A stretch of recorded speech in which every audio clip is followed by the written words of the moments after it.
चल पिया सावन में देवे घर चल पिया रे दादा चल पिया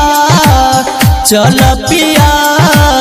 सावन में देवे घर चल पिया भोला जी के दर्शन करे बोल बम बोल बम बोल बम मनमा में श्रद्धा रहे बोल बम बोल बम बोल बम भोला जी के दर्शन करे मनमा में श्रद्धा रहे देवघर नगरिया घुमा द पिया रे दादा चल पिया चल पिया सावन में देवे घर चल पिया रे दादा चल पिया चल पिया सावन में देवे घर चल पिया। बोला बोला बाबा महेंद्रनाथ की बोला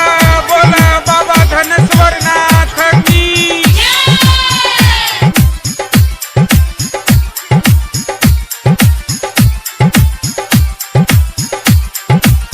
हर साल रहत बानी बहरा कमात में देवघर जाइब पिया तोहराई साथ में हर साल रहत बानी बहरा कमात में देवघर जाइब पिया तोहराई साथ में कांधे पर कामर उठाइब बोल बम बोल बम बोल बम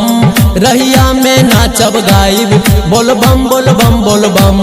कांधे पर कामर उठाइब रहिया में नाचब गाइब बोला जी से दर्शन करा द पिया रे दादा चल पिया चल पिया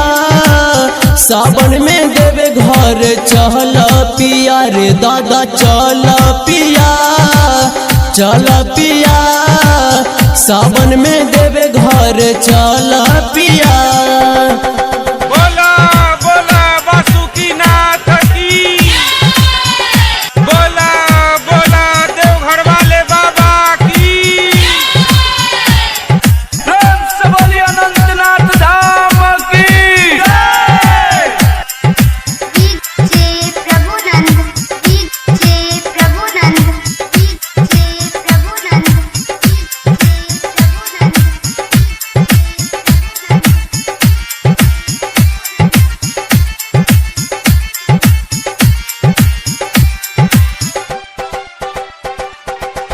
देवघर जाता रे सोनू विकास रे राइटर रवि सेवाया अरुण भैया साथ रे देवघर जाता रे सोनू विकास रे राइटर नीति सेवा पप्पू भैया साथ रे शुभम अंकुश भी जाई बोल बम बोल बम बोल बम दिवाकर साथ ले जाई बोल बम बोल बम बोल बम शुभम अंकुश भी जाई दिवाकर के ले जाई ललन यादव गाड़ी धाला पिया रे दादा चल पिया चल पिया सावन में देवे घर चल पिया रे दादा चल पिया चल पिया सावन में देवे घर चल पिया।